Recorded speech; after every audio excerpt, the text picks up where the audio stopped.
I'm making this video because I frequently see people who are interested in Guild Wars 2, but they're really bummed out that they can't play as a dedicated healer, and they just can't seem to understand why this is such a good thing. It's such an innovation for the genre.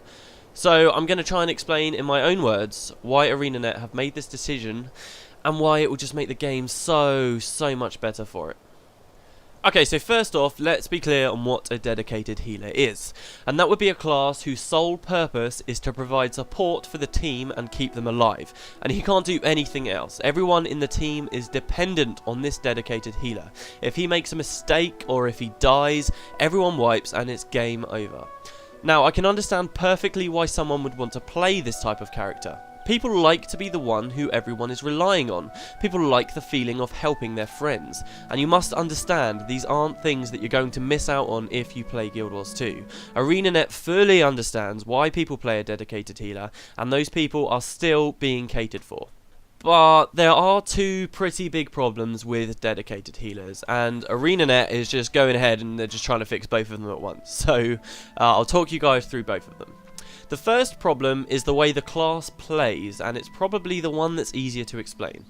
It's boring, guys. Sure, it's fun to be the one who's keeping everyone alive and helping your friends, but what are you actually doing 90% of the time in combat? You're looking at a party window, you're watching health bars go up and down, and you're clicking on skills before they get too low. It's basically a game of whack-a-mole. Now, I'm not saying that whack-a-mole isn't fun or addictive, not by a long shot, but it is ridiculously simplistic. And when you've got a huge, beautiful in-game world with awesome things to see and do, reducing the entire combat experience of one class down to watching a party window is, in my opinion, and probably quite a lot of people's, a bit of a slap in the face. So in Guild Wars 1, right, you could go out and explore the world with entirely computer-controlled allies. And people found that when they played as a dedicated healer with these computer-controlled allies, it was boring as hell. There was no feeling of helping your friends and being appreciated. It was just mindlessly clicking red bars for hours on end, and you got very little out of it. So when you take the rest of that stuff away, really you find what we've got is quite a boring mechanic here. At its core, the concept of just healing is boring. So how are they fixing it? Well, there are two key ways.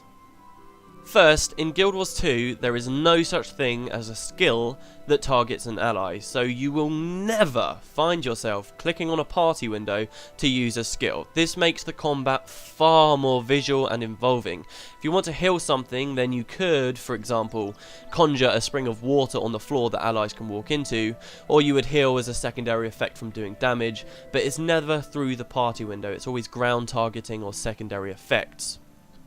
Secondly, and more importantly, they have completely removed the concept of a mere healer. So healing is really just one of the many ways that you can provide support to your allies.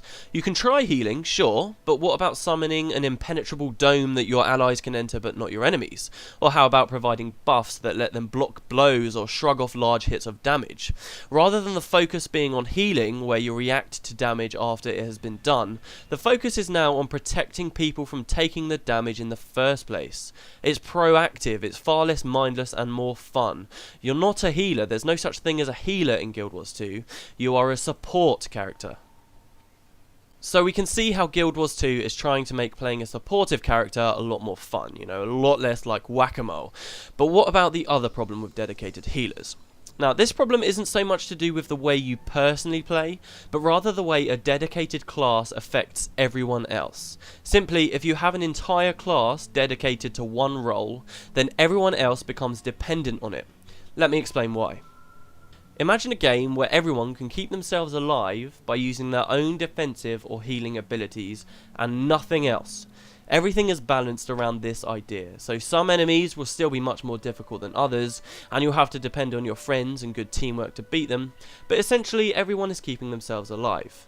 Now, imagine the developers have added a dedicated support class to the game, and all it can do is heal. It can't do anything else, it just provides support.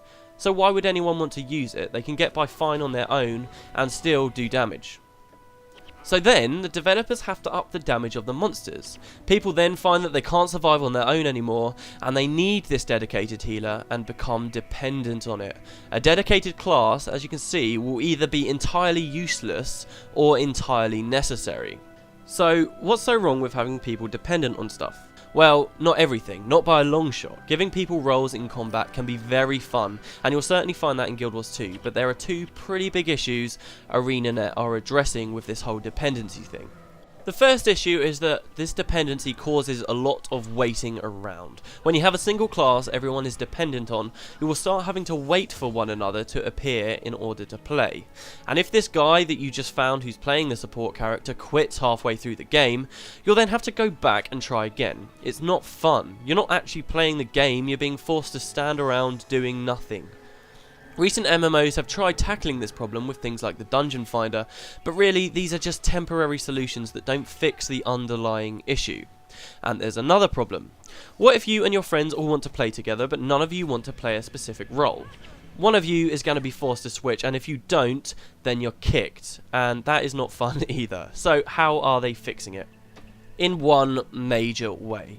All classes can play all roles, and that's pretty revolutionary as far as MMOs go. Each class still has its own unique, distinct style. You still have the beefy soldiers in their heavy armor, and the rangers with their pets, and you know, the dark magic users and so on, but none are dedicated to one single role. They can all provide the damage, and they can all provide the support. The combat dependencies are still there. You're still working as a team, each of you having a task to complete, but that dynamically changes as the battle goes on, and there's no need to play with anyone that you don't want to play with, or to wait around for hours. From this, it might sound like all of the classes will feel too similar to play, and that's understandable, but you'd be surprised how different it can be. You know, a soldier might provide support by standing in front of a friend with his shield raised high and deflecting a barrage of arrows that would have been fatal. A pet might intercept something charging you from behind, and undead bone minions might form a fleshy defensive wall around something, and on and on and on. There's all kinds of different ways that you can provide this support, and there really is a lot of variety depending on which class you pick. And of course some classes are more support or damage minded than others, so they do all feel very unique, but there is simply no such thing as a dedicated class. Nothing is dedicated to one role. Nothing is a pure healer. There is no dedicated healer.